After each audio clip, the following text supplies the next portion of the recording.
Welcome in everybody to another episode of Biscuits with Bama, powered by Tide Talk Live. I'm your host Stacey Blackwood, joined as always by my good buddy Jake Thomas for another edition. Jake, how you doing on this beautiful Saturday morning?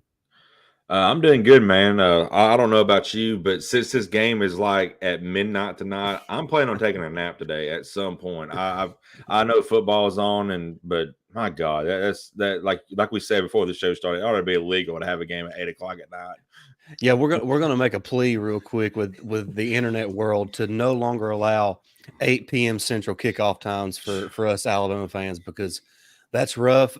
I'm an early riser, so Mm. regardless of what time I go to bed, I'm going to be getting up early. So I need to get in bed soon. But speaking of it being late tonight when the game is over, do not forget to download the Bleacher Report app on your mobile phone because we will be there live for our instant reaction following the conclusion of Alabama Mississippi State. So make sure you tune in there tonight. We look forward to that. But today on Biscuits with Bama, we're going to get you primed and ready for the matchup between Alabama and Mississippi State tonight in Starkville. Should be a great matchup between two SEC teams. Kind of two teams that looks like they're going in different directions, Jake, when you first look at it, because Alabama started playing some of the best football of the season in the second half against Ole Miss last weekend. And Mississippi State is kind of reeling at this point, Jake. They're coming off two losses, a blowout loss to LSU, a 7-point loss on the road to South Carolina last week, but their defense has not been playing well. They're in desperate need of a win, Jake, after starting 0-2 in SEC play. So a really interesting matchup, and it should be a fun one in Starkville. Yeah, man, I'm excited about this matchup. More for, of course, Alabama, because I feel like the second half of last week's game, you saw what this Alabama team can be. We knew it was going to be great defensively. We knew coming into the season was going to have to work our kinks out on offense. I feel like it's slowly starting to begin to be that well-oiled machine that we know is going, it's going to be moving forward. And if we can get the offense going, man, this team is going to be special because the defense is there. The defense, I feel like, is back to, it's similar to the 2016 roots, and it's just physical, it's being dominant, and it's going to be a defense that I feel like if the offense continues to improve and can be that caliber offense we think it can be a defense that's going to lead us to a championship. Yeah, I mean, the defense certainly is a championship-worthy defense, or they've played that way so far, aside from the fourth quarter against Texas. But offensively, it's about putting it all together and kind of finding a rhythm, creating an identity, and just becoming a more complete team on that side of the football. Really, it's all positions, both the offensive line, the skill positions, they all can show improvement and continue to get better. And if they can do that they're going to be just fine. I think the playmakers are there, Jake. It's just about protecting the football for Jalen Milroe and taking what the defense gives you and then kind of relying on that powerful running game that we've seen, especially in the second half of both games, of the previous two games, whether it was Rodell Williams against South Florida or Jace McClellan in the second half against Ole Miss. We've seen that Alabama is capable of being a ground and pound team and kind of take the air out of the football. So if they can do that, Jalen Milroe will take care of the football. They're going to win a lot of football games, Jake, because that defense is so special right now. And of course, you look at what Will Riker does as far as his field goals and extra points. I mean, he's basically automatic. James Burnip is punting as good as anybody else in the country. So I like the makeup of this team. And I think that's why Coach Saban has kind of reiterated that, numerous times, whether it was in the offseason or even so far this season, despite the early season loss. He's talked about on numerous occasions how much he likes this team. I think he likes what this team can be if they do indeed reach their potential. Yeah, I agree, Stacey, and I'm with Coach Saban. Of course, I'm never going to doubt the GOAT anyway. But the point being is, we had a lead going into the fourth quarter, and the Texas game, and the inconsistency of the offense, it kind of put our defense in a bad situation in the fourth quarter because they got tired and all that. But we did have the lead going into the fourth quarter. If we had any kind of momentum offensively in that game, we would have won that game. And I just feel like we kind of built off of that and got and continue to improve. And we see what this offense can be. It's just going to take it a little while to get polished up. I'm hoping it starts in this game and works itself out the rest of the season. Yeah, Skip's got a comment. It says we need our 5-star offensive lineman to stop playing like 3 stars. Yeah, I agree. I think that offensive line can put it together, and they're certainly capable. I mean, look, JC Lathan's played a lot of football for Alabama. We know he can be a good player. Seth McLaughlin's played a lot of football for Alabama. We know that he can be a good player. You know that Caden Proctor is going to be a great player, Jake, one day. He's just going to take his lumps as a freshman. We know that Tyler Booker's a good player. So we just need those guys to live up to their potential, play to their abilities, and that offensive line is going to get better. I think they've gotten, better each and every week, and I think we saw that last week against Ole Miss, especially there in the second half. And if they come out and play solid again tonight against Mississippi State, I think you have to feel better about what this offensive line could be, when it comes to late October, early November, when you're playing teams like Tennessee, LSU, even traveling down to Auburn to play those guys. So I still like this team. They still have plenty of potential. Everything they want to accomplish is still in front of them. So there's no need to be super negative about this team right now because they haven't reached their potential. And I think they've shown signs of steady improvement. And as long as they continue to do that, they're going to be just fine. Yeah, I agree, Stacey. And one of the keys is Jalen Milroe, protecting the football and not making, mental mistakes. And he's going to get better with that as he progresses and as he gets more playing time. So, once that gets worked out, I feel like we're going to be fine. It's just, the turnovers, the mental penalties when taking 35 points off the board. I mean, that's another big thing is penalties. Right. So, we've got to get all that worked out. We knew this offensive line was going to be young. We knew this offense was going to look a little bit different. It's going to have some new playmakers and key positions, but they're all going to get better. Caden Proctor, like you mentioned, Stacey, I mean, I think he's making his 5th start this year, maybe his 4th. So he gets, he's going to be a lot better player as the season progresses. He's getting more playing time. I did feel like we got him a little bit more help last week. Had some tight ends who either stayed in and blocked and help block with him or did a chip like you talked about. So it's just going to help him out with his development and get his feet wet. And once he does, he's going to be fine. Yeah, and I want to talk more Alabama, obviously, here in a minute, but I do want to kind of go over the SEC slate real quick for the day because there's some interesting matchups, Jake. Yeah. And I'd love for everybody that's watching to drop who they think is going to win each of these games. We'll start, Jake, with Florida at Kentucky.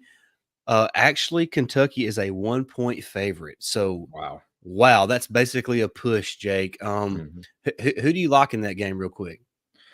I actually picked Kentucky just because it's at home, and I'm not sold on the Graham Mertz experiment yet. I mean, he is like leading the SEC and like percentage-wise or something, passing and all that. But, I mean, he looked terrible against Utah, and that's really about the only good team they played. I know he played Tennessee, and they won, but Tennessee just don't have that it factor this year like they did last year. They're struggling as well. So I actually picked Kentucky at home, and I think they may win by like 3. Yeah, what I'm struggling with, Jake, is that Devin Leary has thrown a bunch of interceptions this year. I think he leads the SEC in interceptions. So, and in Florida, they're a top 15 defense. That defense is playing well. Austin Armstrong, who was going to be the linebackers coach for Alabama, now the defensive coordinator there in Florida, has got that Florida defense playing well right now. So, I'm with you, though. I think Kentucky wins a close one at home, but I would not be surprised if Billy Napier went in there and got an upset win over the Wildcats. Yeah. But I do think that's probably one of the best games in the SEC today. Look at Texas A&M, Arkansas. I'm glad this is an early start so I can watch this one because that's Alabama's next 2 opponents, Texas A&M next week and then Arkansas the next. So this is a game that's always down to the wire. It's back and forth. It's always a lot of fun to watch. I think right now I'm probably going to lean Arkansas to win this game, even though A&M is a 6.5-point favorite.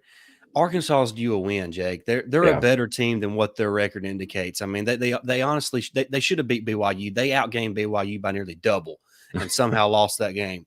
They really outplayed LSU for the most of that game last week and just couldn't come away with a win. So I feel like Arkansas is better than their 2-2 record indicates, and I think they might get a win this weekend against A&M.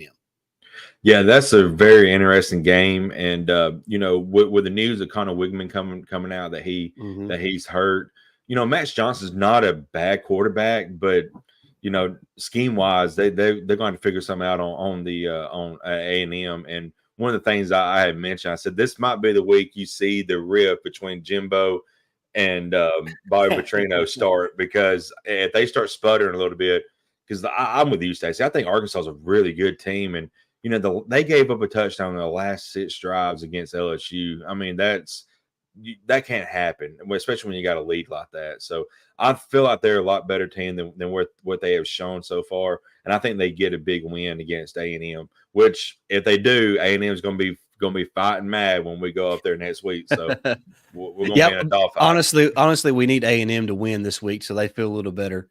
Right. But regardless, man, I think it's a 2:30 kick, thankfully, next weekend in College Station instead of a night game. So that is a good thing.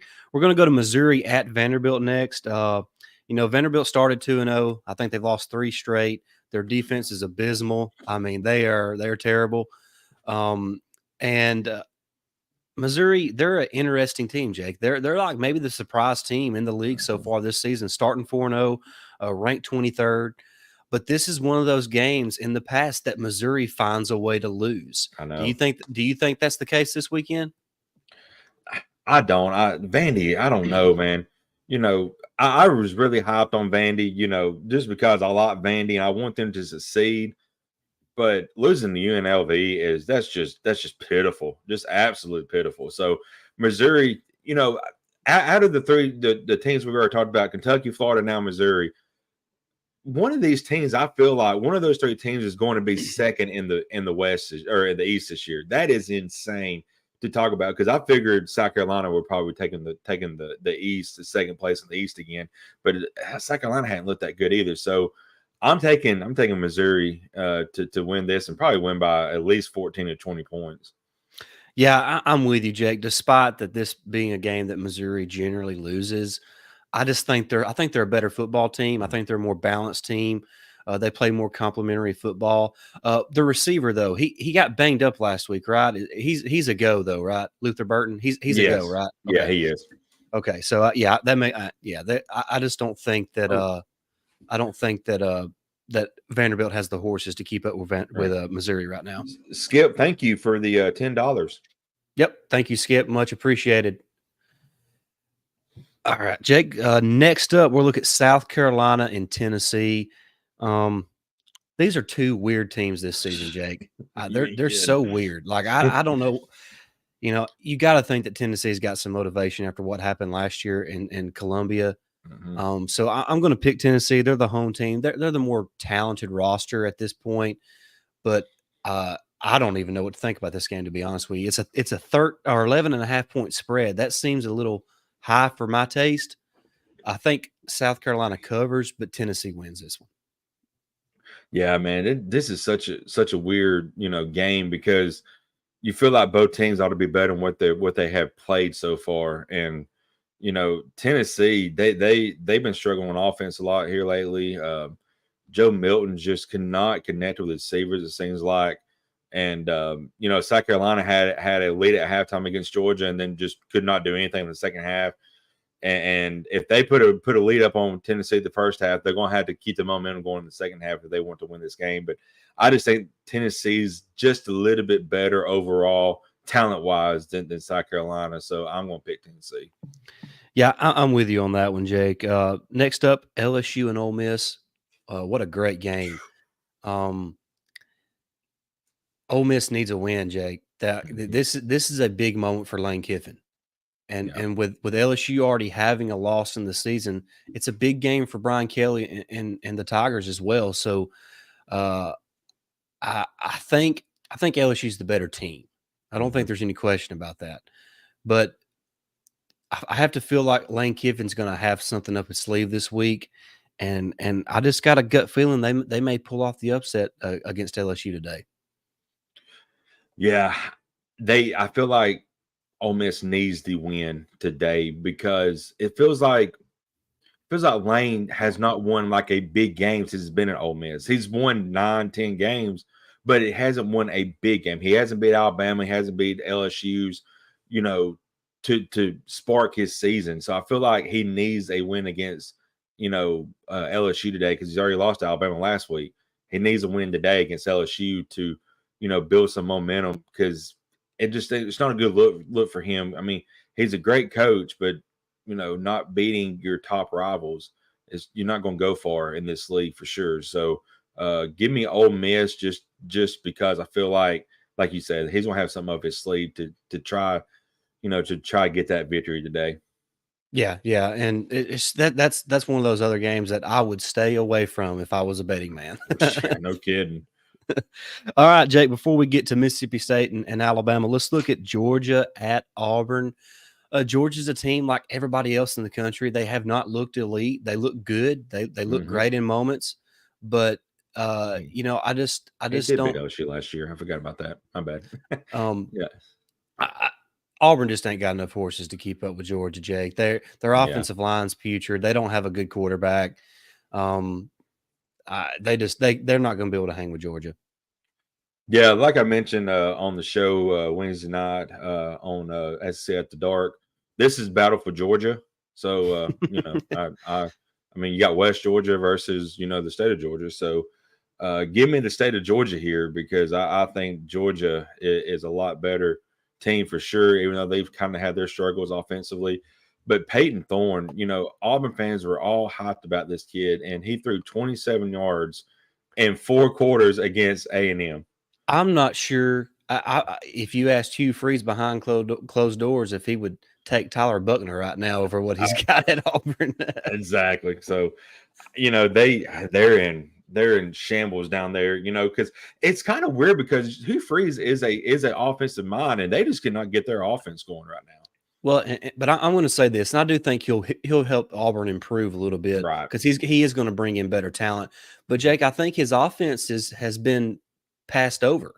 I think the time for running that type of offense of what he does is defenses have figured that out, Jake, for the most part. Yeah. I'm not saying it can't be a competitive defense, but it's not going to be a competitive offense. I don't think that it's going to give you an advantage for running that system anymore like it did, back in 15, 16, and 17. So I think it's a different time, Jake. The era is changing in college football. It changes all the time. So I think maybe the time has passed him a little bit to kind of run that scheme offensively in the SEC against these elite athletes on defense.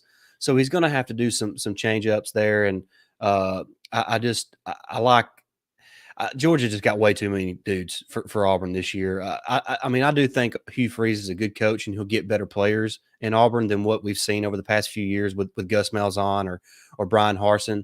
But there's no doubt that Georgia's the better team today, and they're going to get that win down there in the Plains this afternoon. But want to get to the comment section real quick before we head to the more in-depth conversation about Alabama, Mississippi State. Ronnie wants to know, is anyone going to talk about the refs and the calls against Alabama? I'm not a guy to make excuses, but the Zebras are affecting our games going back to last year too. Yep, I agree. Look, some are justified, like you said, but there has been more than one that has been bogus. So, it's frustrating, but you just got to deal with it. I mean, what are you going to do? What are you going to do? Mm-hmm. You just got to play. Keep playing. Play the next play. Yep. I hate both schools, but love for Auburn to beat Georgia. Yeah. I'll be honest with you. The Georgia fans that I know, they realize that this team don't have it, and they realize how fortunate they are that their schedule this year just aligns where they basically only have one losable game, and that's at Tennessee. The thing about it is, with that soft schedule, even if they lose one, do you think they'll be I don't know. able to make it? I don't know, Jake. I mean, because I think if they lose a regular season game, they have. If they lose a regular season game, they have no choice but to win the SEC championship. I agree. They have no choice because they will not get in because that schedule is just too soft. Well, and let's say this, Jake. What if Tennessee wins out and they have the tiebreaker over Georgia to the SEC? I'm not sure Georgia gets in, Jake. I know. I agree. Their schedule is just so weak, and it is. I want to give them the benefit of the doubt. They did have Oklahoma scheduled for this year, which would have been a good game because Oklahoma's pretty solid this year. Yeah. But the conferences squashed that because Oklahoma's joining the SEC next year, so that's not their fault. Right. Richard said Georgia is sorry. You know, what's Hey, so hey, real Go quick, ahead. I want to get this comment from David Crockett that says, "I Oh would love yeah. to see new faces on the O line. Jalen is as good as he can be. Great guy, great athlete, never will be able to process at the championship level." People said that about Jalen Hurts, and he's now the highest paid NFL player ever. So, I mean, look, I'm Yeah. not saying you're wrong, David. I'm just saying it's too soon to say that as a fact. Yeah. I'm not Yeah. saying you're wrong at all, David. I'm not trying to come off as a jerk, but it's just he started four games. 4 games now. Yeah. It's early in his career to know what you're going to have. And I felt like he was looking, at different receivers last week too, a little bit better than what he was. So Well, it's just and going to take some look, time. it's just going. You get. I mean, I think we said it in our preview show a couple nights ago, Jake, that Mhm. Alabama fans and the coaching staff have to be on the same mindset right now. They have to be patient with Right. Milroe Yes. because he's the best shot we got right now, and he is what he is at this moment. And you just got to be patient and let him develop. Yep. We got to develop him. Talking about the guys, put some new faces in the O line. I heard a couple of guys at my work. They felt like when a couple of guys got injured last week in the first half, and we put in like Terrence Ferguson and Jaden Roberts and all that. They felt like the offensive line clicked a little bit better than what they had, played a little bit better. I'm like, yeah, So who knows? I don't.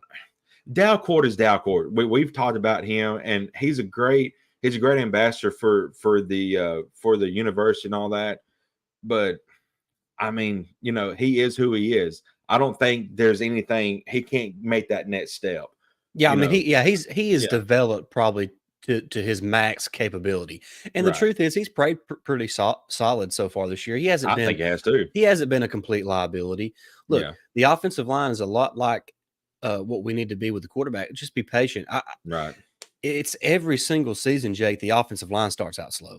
They just right. do at Every Alabama. year. I don't know why. It's just the way it is. And um, I feel like that they're playing a little bit better. They're playing with a little more confidence, and with if Seth can get his snaps under control, Yeah, I have all the confidence this offensive line is going to figure it out. They're too big, too powerful, too athletic, too highly coveted as prospects for it not to work out. yeah, and you seen flashes of what this offensive line could be. I mean, the second half they started imposing their will on that defensive front of Ole Miss last week. So making run holes for Jace McClellan to run through. I mean, a daggum 18 Wheeler can run through them. To drive through them the way they was opening up holes. So they have the talent. It just takes a little while for it to start meshing. And a lot of people is thinking it's coaching. Eric Wolfer is one of the best, offensive line coaches in the country. And what he has done, I've heard people talk about how, Alabama's been recruiting these 6'5", 6'6", 350-pound linemen. Is that their feet, maybe their footwork is not as good, but they're ballers, they're Yeah. brawlers. Once they get it together, they're going to be pushing people off that line and getting the second, third level, and running backs going to have all day to run through, so just give it time. They're going to be okay. Yeah, man. I did not know that. I'm trusting Richard that stat is correct. 97.3 completion rate on his deep ball. That's crazy. I think he's only missed one. I think he has. Yeah. That That is wild. I think he missed that one to Bond last week where he overshot Bond. Yep. I don't remember another deep ball that he didn't hit. I know. There may be one. I don't know, but I'm just that's just one of his for all his faults that he has right now. I don't know that we've had a better, and I know the sample size is small up to this point. We've had a better deep ball thrower. Right. I'm talking about Tua. I'm talking about Mac. I'm talking about Bryce. Mm-hmm. I mean, he's As far spot as on with him. he is, it's unbelievable. I mean, it's uncanny how accurate he is on the deep ball. Yeah, it is. And not only is he accurate, if the guy's covered, he puts it literally in the place where only his guy can catch it. Yeah. Yeah. Oh, I believe you. I Richard. believe you. I believe you. Yeah, I believe you. Because right now I'm struggling to find more than one incompletion on a deep ball. Right. Yeah. He does have his faults. The short intermediate game's got to get a little bit better. He's got to read defense a lot better. But But when the play is called to throw a deep shot, he's pretty much automatic. Mm-hmm. Speaking, we're talking about Monroe. Let's talk about how we think Mississippi State's going to play Alabama defensively tonight, Jake. What Pete Golden done last week was, he rushed for most of the game, especially on we'll use passing situations like 3rd and 6, 7, 8. He would rush for, drop a spy, and then everybody else was playing zone. Do you think that's what Mississippi State's game plan is going to be? Because Zach Arnett, I know he's the head coach now, but under him defensively, when he was the coordinator, they were a very aggressive style and attacking defense. I mean, what do you think that Mississippi State's going to do defensively?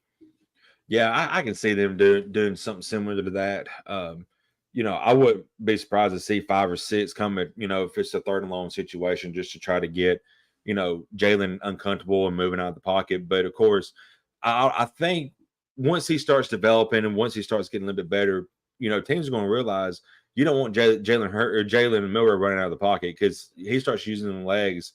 That brings another aspect of his game into equation here. So I feel like defense coordinators are going to have to learn to keep him in the pocket and frustrate him that way.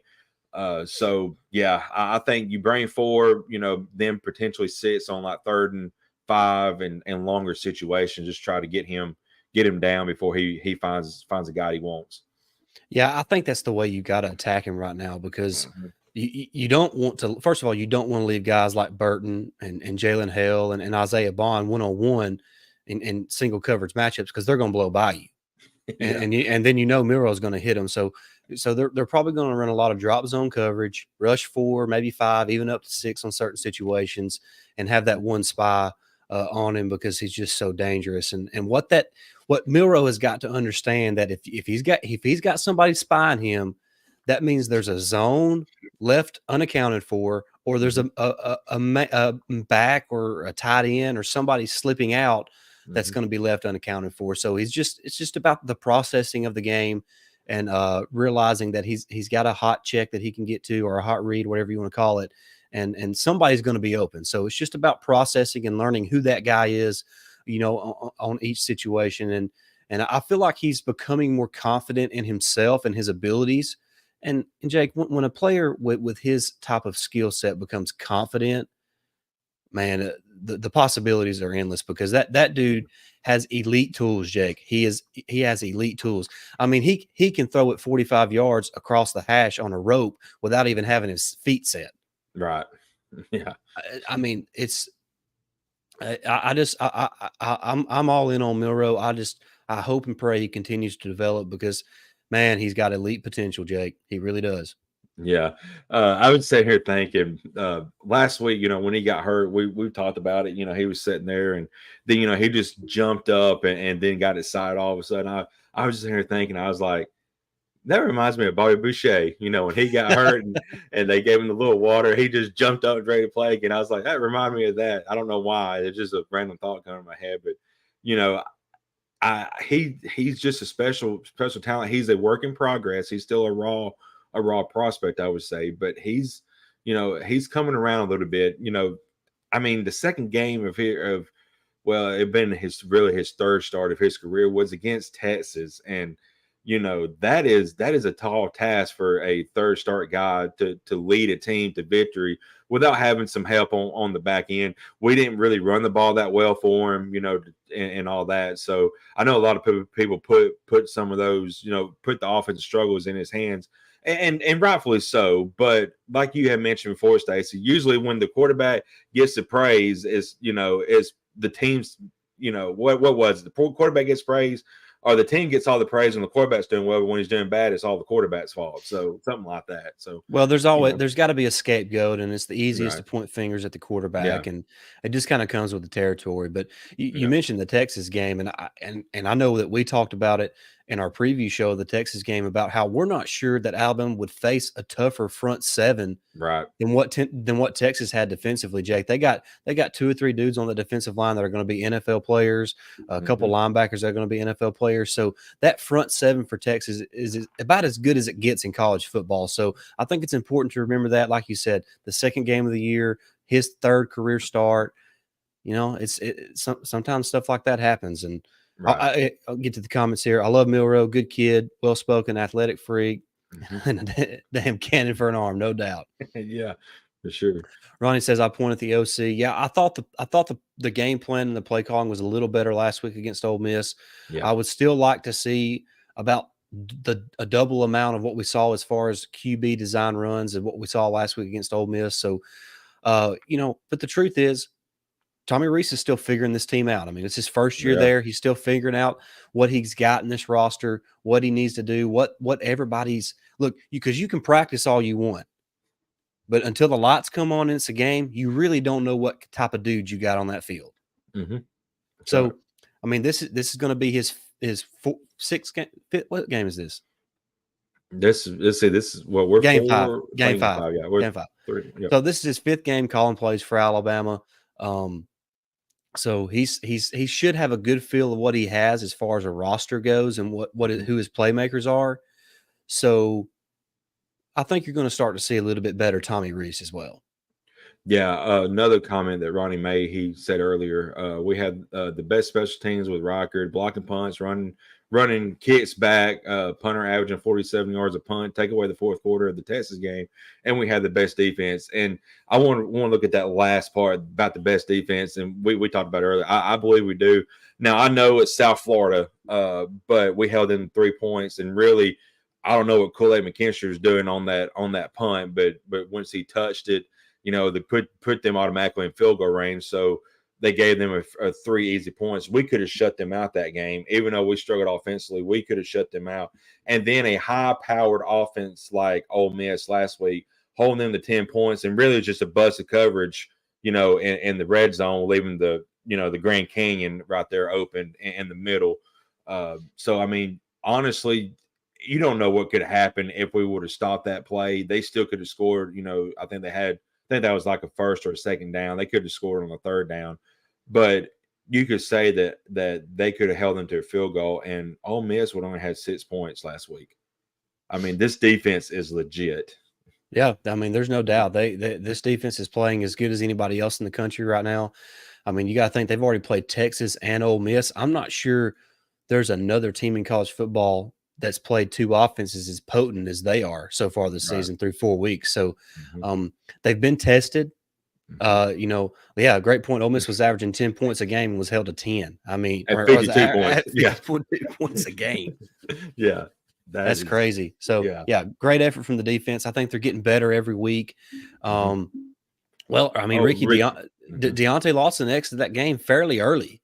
And I didn't see a massive drop off with Jahad Campbell and Trez Marshall and Kendrick Blackshire coming in. So now with those guys being the dudes moving forward, how does that change, or what does that change? We'll find out tonight. But I like what Alabama has there. The depth there is really, really good. And then you still guys, aside from those 3 players, you still got guys like Sean Murphy and N Jackson. So the depth is still there. The talent's still there. Just the execution is what you got to look out for, and I'm confident those guys can get it done. I like Robert Bala as a linebackers coach, and I think that him and Kevin Steele have really meshed well together. And I think those linebackers are playing about as good as any group of linebackers in the country, especially if you include the outside linebackers and Chris Braswell and Dallas Turner. And I want to mention before we get to a couple of comments, because Tommy's got a comment I want to talk about. But talking about the defense, I really feel like it starts. We talk about it at the defensive line. The defensive line these last couple of weeks have played outstanding, and I feel like, I don't know, Stacey, you may know more about it than I do, but I feel like the reason why the defensive line has struggled the past couple of years is scheme wise. It feels like this year, the way Kevin Steele attacks and his schemes, the defensive line is just going out there and they're having a lot more fun, and they're just attacking their guy. And if he gets by him and goes after the quarterback, running back, whoever. But I feel like the defensive front has played a lot better, especially the last couple of games. And I feel like it's really scheming. It's the scheme of how we play defense has gotten a lot better and helps them out. Well, defense is is mostly mentality, Jake. Mhm. That's what playing defense is. Look, you got to have talent, you got to have skill, you got to be coached up right, and you got to have a good scheme. But it has a lot to do with mentality, Jake. And I think Mhm. Kevin Steele has instilled that Mhm. Bama mentality back into this defense where Yes. and you said the word, Jake, they're an attacking style defense. We Mhm. saw that on that last fourth down for Ole Miss, Jake. That Man.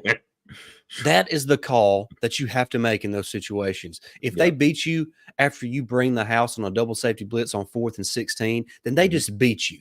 But you're Right. not going to sit back there and just let them, tear you apart and shred you over and Mhm. over again because you're rushing 3 guys. So that told me all I needed to know about what the mentality of this defense was here in 2023. It's Mhm. attacking, it's aggressive, it's physical, and it's tough, Jake. And that's what you got to have to be a good defense. And that's what they've shown so far. And I'm really Yeah. excited about this group. And they're just going to get better and better as they continue to play and build chemistry and continuity and Mhm. really become more confident in what they're doing on the field. So excited what this defense can do this season, no doubt about it. Yep. Richard said, "What about Justin Jefferson? I forgot about him. Hey, Justin Yeah, Jefferson, yeah, yeah. I think he's played a couple he's of times, a little a little bit, bit. yeah. Yeah, He's had a few snaps here and there. yeah. And, And I and who tell you, knows? oh, go Who ahead. knows? With Deontay Lawson out, it could open up a Mhm. different type of competition moving forward. So you Yep. never know. I mean, shoot, for all we know, Justin Jefferson could roll out there with Jahad Campbell today. We don't know. I mean, But who knows? so who knows? There's dudes all over the place. Ain't no doubt about it. Yeah, and one thing I was going to say on the deep, talking about the defensive line, a guy who's starting to see his minutes build up a little bit, and that's James Smith. So, we've got we got somebody said a good rotation up front. We were just very Yeah, young. I yeah. agree. I agree, Richard. But these guys are getting a lot more experience. I feel like the leadership of Tim Smith on that defensive front and Justin Aborby is starting to come out a little bit. Aborby still really hasn't seemed like he hadn't done much, but Tim Smith and Jaheim Otis and Tim Keenan just absolutely maulers on that front so far. And then James Smith, when his time has been called, he's looked really well. Damian Payne has looked really well. Damon Payne. Yeah, I Yeah. mean, Payne Latham. made a great play. Yes. I think with Dallas Turner on Mhm. a third down play against Ole Miss last week, where he shot the gap. I Mhm. think he was going to be double team. He shot the gap and made the tackle with Dallas Turner in the backfield. So Mhm. all those guys are playing well. So look, we have blasted Freddie Roach as much as Mhm. we're going to blast people. We don't like to blast people anyway, but we've called Mhm. out Freddie Roach is the best way to put it. But those guys are playing better. I They mean, are. they're playing better, and like you said, Jake, it could be a whole mentality type thing this season for Mhm. Alabama defensively, where from the top and defensively, and I mean Kevin Steele, they're just being coached to be more aggressive and more Right. physical, and it's just now their natural athleticism and their natural God-given talent is taking over because they're playing fast, they're playing aggressive, and they're just having fun out there. And I think that's making a difference. Yeah, I agree 100%, man. I'm excited. This defense is so exciting this year to me. It's like you said, the attacking style. Secondary wise, we're turning around looking for the ball now. It's something we hadn't seen in a while. We're getting interceptions again. I mean, it's just fun right now. We're attacking. Malachi Moore has been an absolute gem this year in the secondary. He comes up and helps some run support, and I mean, yeah, I think early on in the game they tried to do like a little wide receiver screen, and he read it and just blew by his blocker and just made an awesome play in the backfield last week. So he's killing it right now. No doubt. Malachi, it may be the most instinctive player on Alabama's Mhm. team, period. Yep. Regardless of position, he may be the most naturally instinctive player. Like he's a football player. Like Yeah. he's unbelievable. He's so much fun to watch, Jake, because he even though he's not the most athletically gifted player, because he has such great instincts, he plays fast. Right. Because there's no second guessing himself. He knows exactly where he's supposed to be. As soon as he sees it, he knows where he's supposed to be, and he gets there in a very aggressive way because he's confident in what he's doing, and he's just so naturally instinctive. So Mhm. he's one of the most fun players to watch on this Alabama team. Yeah, I agree 100%, man. This secondary has been outstanding this year. He's been leading it because he's a signal caller for the secondary, and he's done a great job. I'm glad to see it because he really lost his job a couple years ago, and Brian Branch come on the scene. But I feel like he's making up for it, and he's becoming the player we knew he was going to be his freshman year. And what about Brian Branch? That dude man. has been putting on a clinic in the NFL. He has, man. I mean, honestly, I'm not sure that there's a better rookie defender right now than Brian Branch. So. I don't think so. All them Bama boys are killing it right now. Yeah, dude. Yeah, he said that more. Mhm. Yeah. Yeah. Malachi Moore has definitely not skipped bicep days or tricep. He hasn't. Since we're going to the NFL real quick, talking about Bama boys, what about Tua and Miami Dolphins? Oh man? my gosh. You know, 70 burger. Jake, yeah. and I think they could have put another 10 points on the board if they wanted to. Yeah, I mean they got down there to kick a field goal, late in the game, and they just quit, because they could have broke the record for points in the game too, and they didn't do it.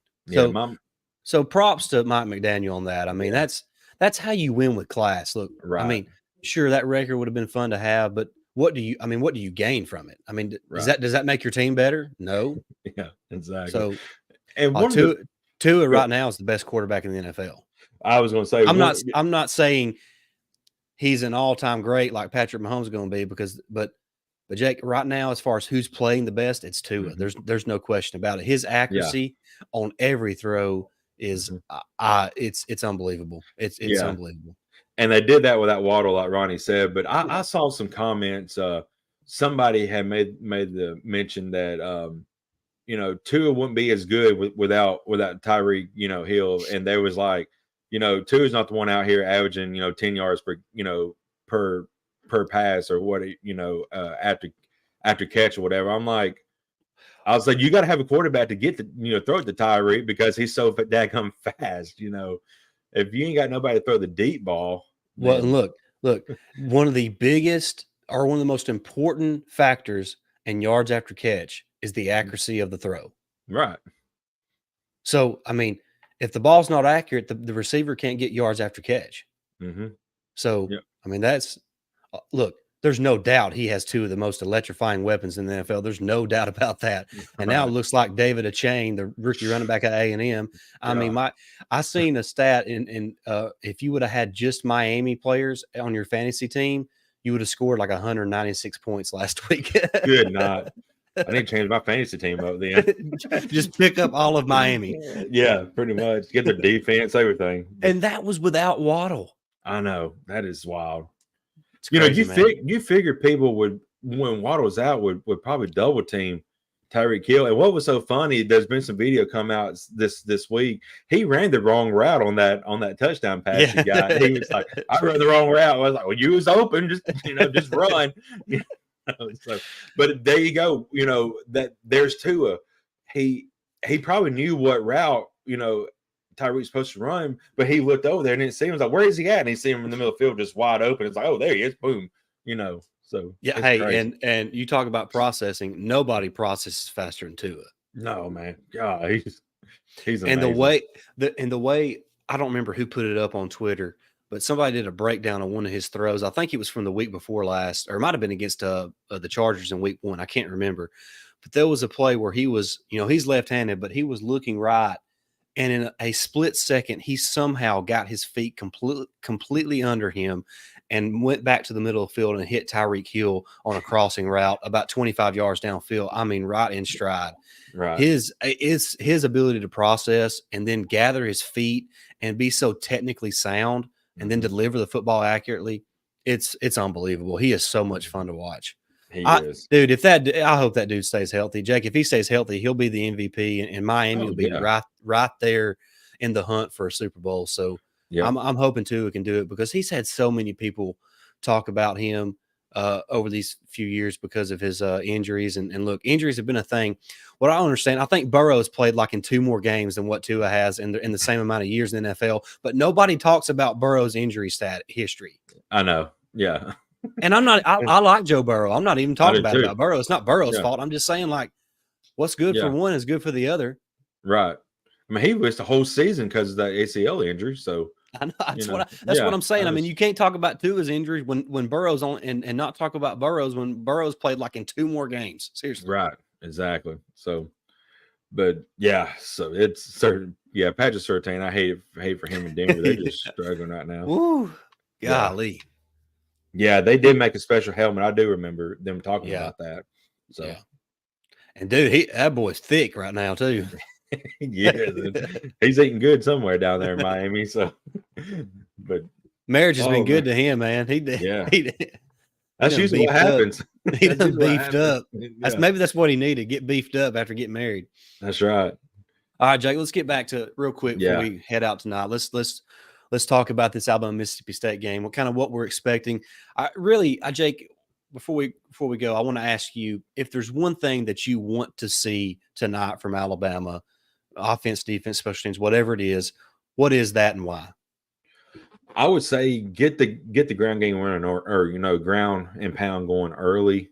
I feel like we're starting to make some progress on open up some holes, and I feel like once we get that ground and pound going, that's when Milrose kind of gets more settled, gets in his groove, and then that's when he starts making plays over the top and starts reading the defense a little bit better.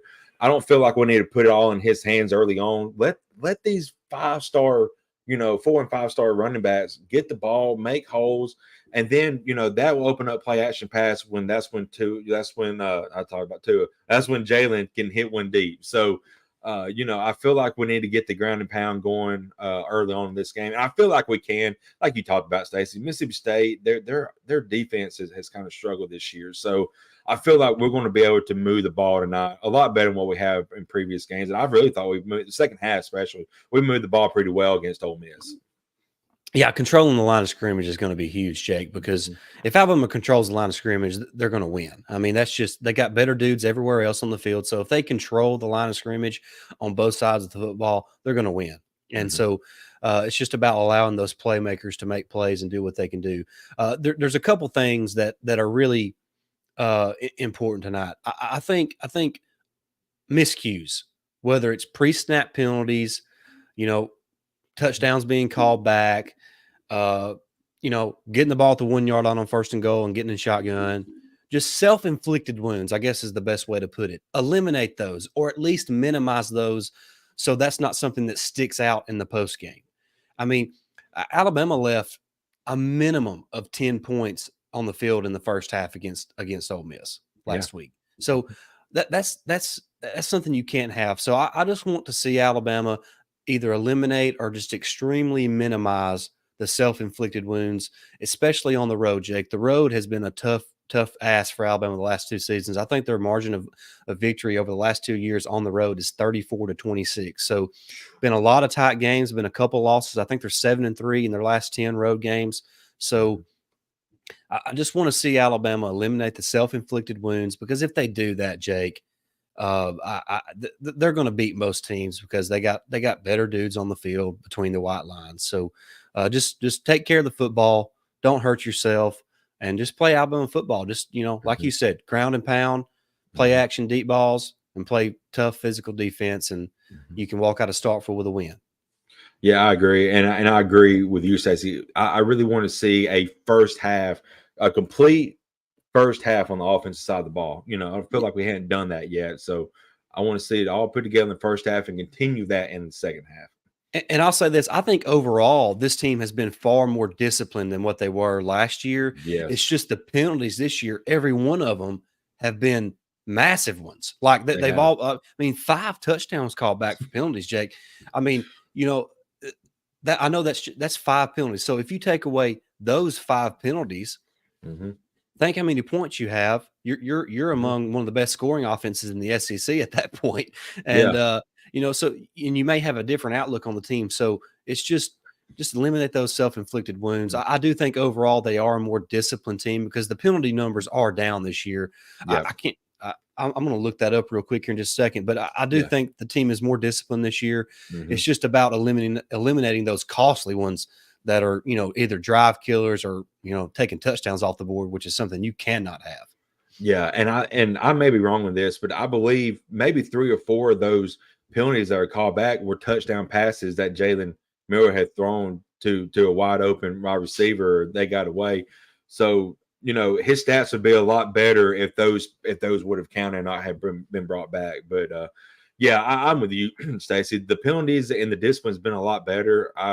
So that again, I think that has helped this year's team. It's just you're talking about the costly ones, like you mentioned, but also something that's been, of course, it's been like kryptonite. It's in Alabama is every time we make a, get a fumble or get a big, try to go after a fumble or something, not the ball out of the running back's hands. It goes right back to the offensive side every single time this year. So how more, turnovers could we have in this year's team if that wouldn't happen?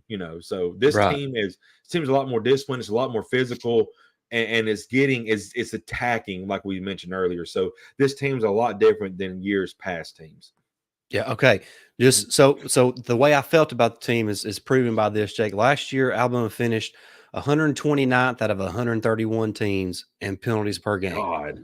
Right now, they're at 60th. So they've basically cut their penalties in half. They were at over 8 a game last year, and they're sitting around 5 a game right now. So still want to improve that. I think any 2 to 3, maybe 4 you can live with, but they're definitely going in the right direction. They're 60th in the country right now. I think if they can continue to drop that number, they'll be in much better shape. So I do think this is a more disciplined team, and it's just about putting it together for 40 minutes, for 60 minutes, and playing just a real good football game on the road. I really want to see how they perform on the road because, like I mentioned, it's been rough the past couple of years on the road.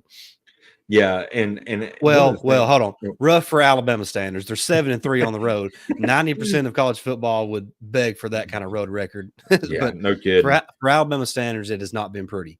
Yeah, you're right. And I feel like a lot of those last year were, they were mental, but false starts and offsides. We have not. I think we won't have maybe one false start this year. Yeah, that's what I'm saying. Like, look, right. And I think we've talked about it before on here, Jake. Is man, it's so like pass interference, unless it's just egregious. It's 50-50. It's 50-50, man. I mean, it's just, but the pre-snap ones you can 100% prevent. Right. And Milroe had a long play to, was it Niblack callback last week against Ole Miss, where they said we had 2 guys in motion, and there was literally nobody in motion except for Malik Benson. Yeah. And the replay showed that Bond moved his head looking to make sure he was on the line. That was it.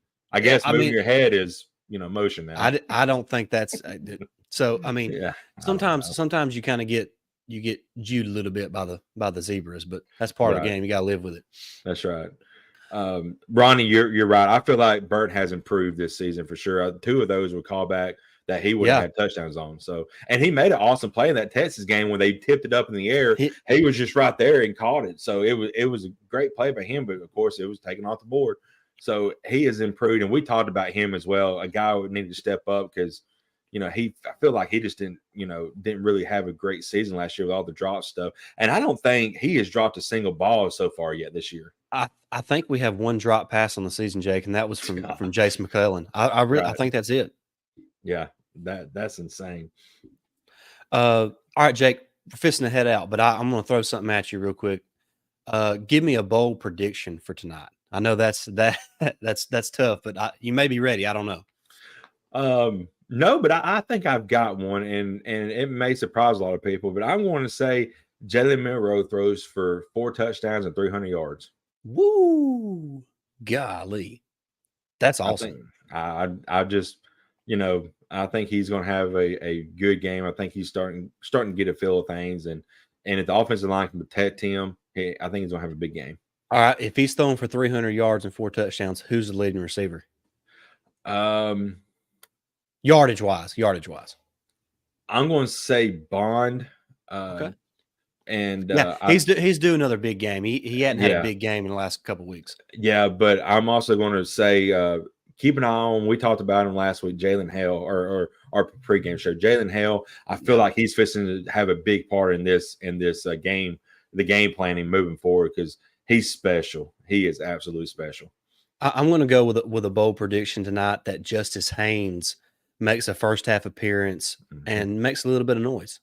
Man, I love to see it. Everybody's been screaming for him. It's like where he's been, but I mean, my gosh, everybody's so good. Like Ronnie mentioned, or who mentioned it? Jerry mentioned that with Jan Miller out in the first half due to that ridiculous targeting penalty, which needs to be taken completely out of football because it's ruining the game.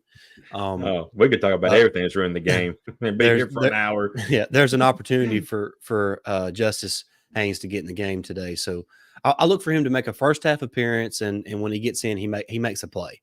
Yeah. All right. Well, that's going to wrap it up, guys. Really enjoyed this episode of Biscuits with Bama. Been a lot of fun. Skip. Score prediction. Oh, yeah. Score prediction. Yeah. I think I said what I say in our preview show. 38-10, Alabama. Yeah, and I went 42-10. So yeah. So there you heard. It's going to be one of those two scores. Just you might as well just take it to the bank. No, don't do that. Don't do that. No, don't do that. No. It could easily be the other way around. God, I hope not. I know, me either. It'll be a long night. Yeah, I'm kidding. Well, that's gonna do it, guys. Thank you so much for watching. Been a lot of fun. Skip, thank you for the $10 donation. Yeah, thank you. Really appreciate that. If you're not already, go ahead. I was going to say, Ronnie had mentioned our next live and when we're going to be on the app again. We're going to be on the app tonight after Bleacher Report app tonight. Next live, we may try to get on one night this week coming up. Yeah. We may do our since A&M is going to be a big game. We may do a live pregame, preview of that game with you guys. Right. So we'll let you know. Yeah, and if you'll follow us on social media like Twitter or and we have a Facebook page as well. You can find us there. Just search Tide Talk Live and you can find us. So we would appreciate that. Thank you, Tommy. But please do subscribe to the channel. Smash that like button. And speaking of Facebook, hit that share button and share us with all the Alabama Facebook groups that you're on. So more Alabama fans can join our show the next time we're on. So we would appreciate that. Thank you so much for watching. If you're watching the replay of this on YouTube, make sure you do jump in the comment section and let us know your score prediction for Alabama, Mississippi State. We would love to interact with you there in the comment section. But thank you so much for watching. We'll be back again tonight on the Bleacher Report app following the game. But until then, roll Tide. Roll Tide.